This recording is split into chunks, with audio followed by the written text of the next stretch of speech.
Eu era um ninja, cheio de sonhos e ambições. Tinha muito talento, mas tinha um bom coração.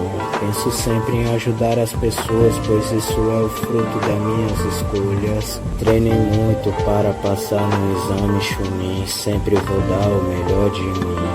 Fomos convocados para uma missão, onde Kakashi era o nosso capitão.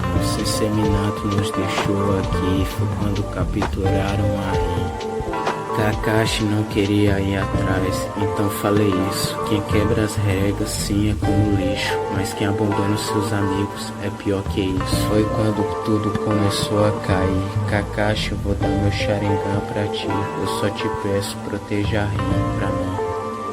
Eu perdi tudo, então eu mudei. Faz tempo, mas disso eu sempre lembrei. Rin foi perfurada no coração por um amigo, um irmão. Agora só quero concluir o plano que é para o bem. E para mim parar não terá ninguém.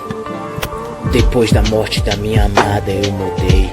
Até a Katsuki eu manipulei. Agora só eu sei o quão forte eu fiquei.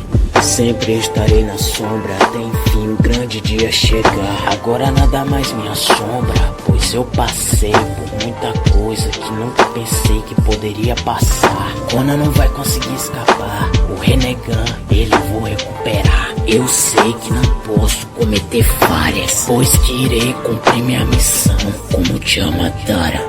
A quarta guerra ninja eu iniciei, onde Churik eu me tornei, mas vi que tudo que fiz foi em vão. Por isso que irei morrer aqui, pois minha morte será minha redenção.